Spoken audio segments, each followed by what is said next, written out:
जय हिंद, नमस्कार। मैं मोहन पाठक और आज हम बात करने वाले हैं हिंदी भाषा को लेकर उत्पन्न हुए विवाद को। और ये विवाद आज का नहीं है, ये दशकों पुराना है और कई वर्षों पुराना है। लेकिन अब फिर से राज्यसभा में इसके लिए कुछ बातें कही गई हैं। बात की गई है टीएमसी सांसद के द्वारा। टीएमसी सांसद ने आरोप लगाए हैं कि केंद्र सरकार जो है ये जो भारत है, भारत के सभी राज्यों पर हिंदी भाषा को थोपने का काम कर रही है। एक चर्चा के दौरान राज्यसभा के सभापति जगदीप धनखड़ ने संविधान में उस प्रावधान पर प्रकाश डाला जो हिंदी भाषा के प्रसार को बढ़ावा देता है।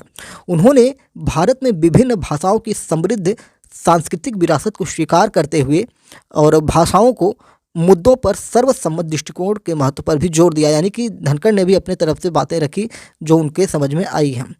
टीएमसी नेता साकेत गोखले ने क्या आरोप लगाए हैं, उनकी अगर हम बात करेंगे तो आरोप काफ़ी उनके हिसाब से गंभीर हैं कि उनकी जो स्वतंत्रता है उसका हनन किया जा रहा है। उन्होंने कहा, ये बात राज्यसभा में उन्होंने कहा कि केंद्र सरकारी कामकाज में अंग्रेजी और अन्य क्षेत्रीय भाषाओं की जगह हिंदी को सभी के ऊपर थोप रही है और यह संघीय ढांचे के खिलाफ होता है। संघ क्या होती है, जिसमें राज्य और संघ मतलब केंद्र सरकार, राज्य मतलब राज्य सरकार। शून्यकाल के दौरान यह मुद्दा उठाते हुए गोखले ने मांग की कि सरकारी कामकाज के लिए अंग्रेजी का इस्तेमाल किया जाना चाहिए। टीएमसी सदस्य ने बताया कि मेघालय विधानसभा के मौजूदा बजट सत्र की शुरुआत में यह घोषणा की गई थी कि राज्यपाल सदन में अपना संबोधन हिंदी में देंगे। उन्होंने कहा कि मेघालय में भाजपा नेताओं ने इस घोषणा का समर्थन करते हुए कहा कि हिंदी हमारी राष्ट्रीय भाषा है। तो यहाँ थोड़ा सा मैं आपको करेक्ट करना चाहता हूँ कि हिंदी जो है संवैधानिक रूप से हमारी राष्ट्रीय भाषा नहीं है।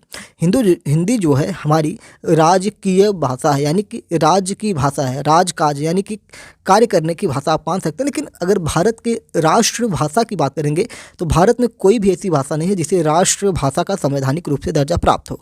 हाँ, राजभाषा के रूप में हिंदी को इसका दर्जा प्राप्त है। गोखले ने यह कहा कि मेघालय राज्य की आधिकारिक भाषा जो है अंग्रेजी है। उन्होंने आरोप लगाया कि मेघालय के माननीय राज्यपाल द्वारा राज्य की आधिकारिक भाषा अंग्रेजी के बजाय हिंदी में विधानसभा को संबोधित करना और कुछ नहीं बल्कि बेशर्मी से हिंदी को थोपना और मेघालय के भाषाई गौरव को कमजोर करने का प्रयास किया गया है, ऐसे आरोप उन्होंने लगाए। गोखले ने कहा कि सरकार ने हाल ही में संसद में 3 नए आपराधिक कानून पारित किए हैं और इन कानूनों को बहुत जटिल हिंदी नाम दिए गए हैं। उन्होंने कहा, मैं यहाँ संसद को याद दिला दूँ कि उत्तर भारत के बाहर हिंदी करोड़ों भारतीयों की मूल भाषा नहीं है। यानी कि उत्तर भारत में हिंदी का ज़्यादा प्रभाव है और उत्तर भारत के अलावा अन्य राज्यों में इसका बहुत ज़्यादा प्रभाव नहीं है। इसके साथ ही टीएमसी सांसद ने यह भी कहा कि हमारे संविधान ने हिंदी के साथ साथ अंग्रेजी को भी आधिकारिक भाषा के रूप में बनाए रखने का फैसला किया था।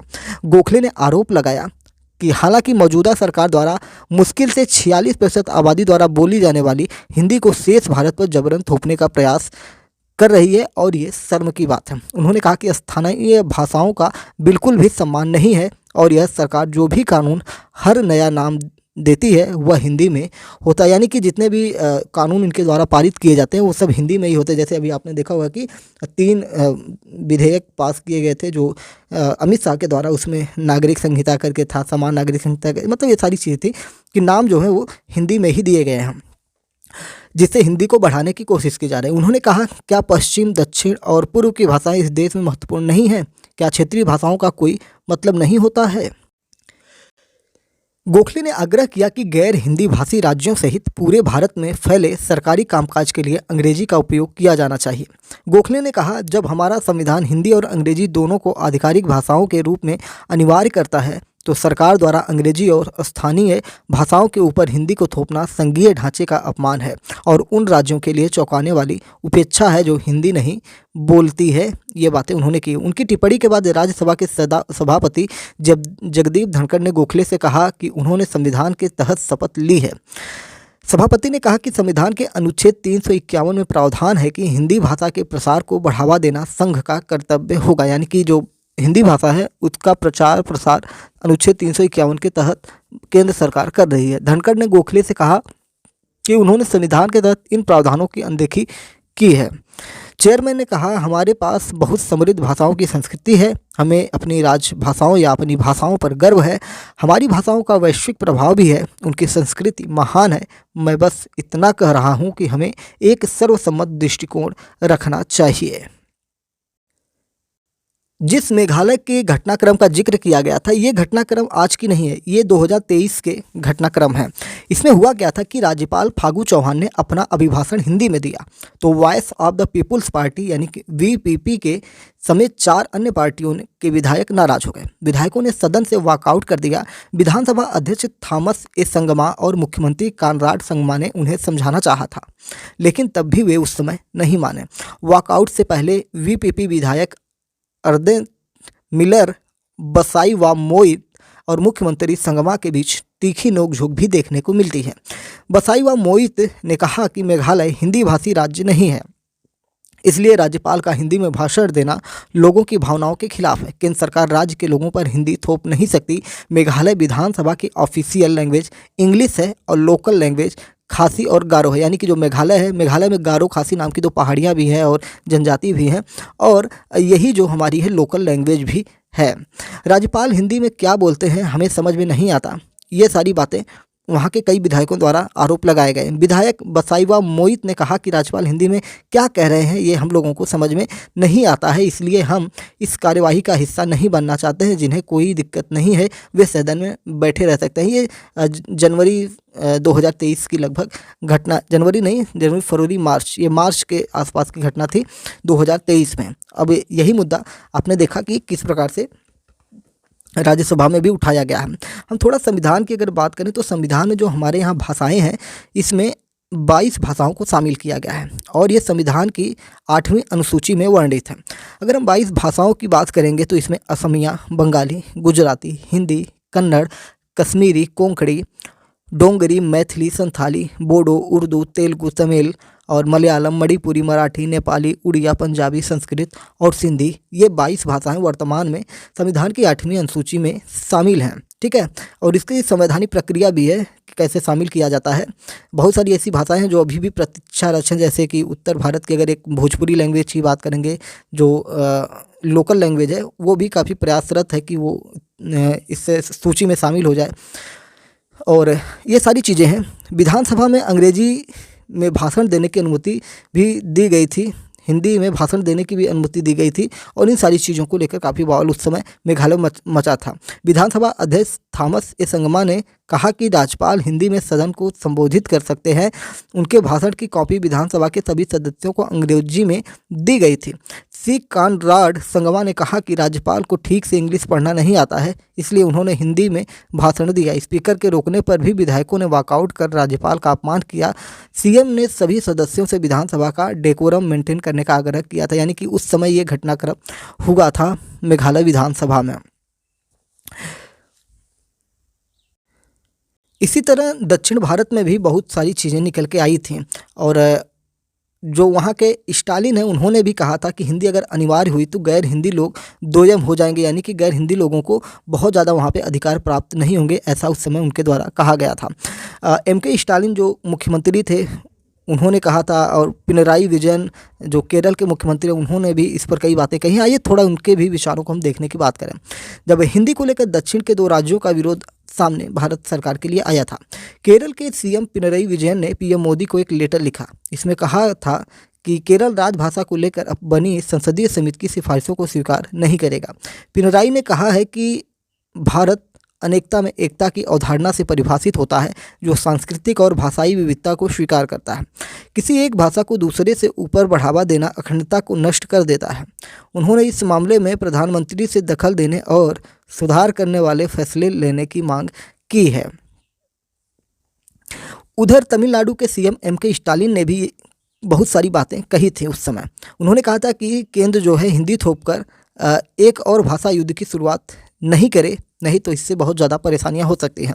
प्रधानमंत्री नरेंद्र मोदी से इन्होंने अपील की थी, एमके स्टालिन ने जो तमिलनाडु के सीएम थे, उन्होंने अपील की थी कि हिंदी को अनिवार्य बनाने के प्रयास छोड़ दिए जाए और देश की अखंडता को कायम रखा जाए। दोनों नेताओं ने यह बातें राजभाषा पर संसदीय समिति के अध्यक्ष और केंद्रीय गृह मंत्री अमित शाह द्वारा राष्ट्रपति द्रौपदी मुर्मू को हाल में सौंपी गई एक रिपोर्ट प्रतिक्रिया में कही थी। अमित शाह ने क्या बोला था? स्टालिन ने कहा कि हिंदी न राष्ट्रीय भाषा है और न ही आधिकारिक भाषा है। और अमित शाह ने कहा था कि हिंदी देश की सभी भाषाओं की दोस्त है, यानी कि सभी भाषाओं की मित्र है। स्टालिन ने कहा कि ऐसा होने से देश की बड़ी गैर हिंदी भाषी आबादी अपने ही देश में दोयम दर्जे की रह जाएगी। उन्होंने कहा था कि हिंदी को थोपना भारत की अखंडता के खिलाफ होगा। हमें सभी भाषाओं को केंद्र की आधिकारिक भाषा बनाने का प्रयास करना चाहिए। उन्होंने सवाल किया, अंग्रेजी को हटाकर केंद्र की परीक्षाओं में हिंदी को प्राथमिकता देने का प्रस्ताव क्यों रखा गया? ये संविधान के मूल सिद्धांत के खिलाफ है। ऐसा करके दूसरी भाषाओं के साथ भेदभाव करने का प्रयास किया जा रहा है। 1965 से ही डीएमके हिंदी को थोपने के खिलाफ संघर्ष कर रही है। हिंदी की तुलना में दूसरी भाषा बोलने वाले लोग देश में ज़्यादा हैं। भाजपा सरकार अतीत में हुए हिंदी विरोध आंदोलनों को सबक ले सकती है। इस तरीके से धमकियां दी भी गई थी। 1965 में बहुत बवाल मचा था इन सारी चीज़ों को लेकर। जिस संसदीय रिपोर्ट की या संसदीय समिति की रिपोर्ट को लेकर एमके स्टालिन इतना विरोध दर्ज कर रहे थे, वो था क्या? अगर हम उसकी बात करें तो संसदीय समिति ने अपनी रिपोर्ट में आईआईटी, आईआईएस, एम्स, केंद्रीय विश्वविद्यालयों और केंद्रीय विद्यालयों में अंग्रेजी की जगह हिंदी को माध्यम बनाने की सिफारिश की है। स्टालिन ने कहा कि संविधान की 8वीं अनुसूची में तमिल समेत 22 भाषाएं हैं, इनमें समान अधिकार हैं। बीते दिनों जब स्टालिन ने अपने बयानों में कहा था कि हिंदी दिवस की जगह भारतीय भाषा दिवस मनाना चाहिए, तब भी काफ़ी चर्चा का विषय हुआ था। साथ ही केंद्र को संविधान के 8वें शेड्यूल में दर्ज सभी 22 भाषाओं को आधिकारिक भाषा घोषित कर देना चाहिए। हिंदी न तो राष्ट्रीय भाषा है और न ही इकलौती आधिकारिक भाषा है। हिंदी की तुलना में दूसरी भाषाओं के विकास में बहुत कम संसाधन खर्च किए जाते हैं। केंद्र को इससे फर्क करना चाहिए।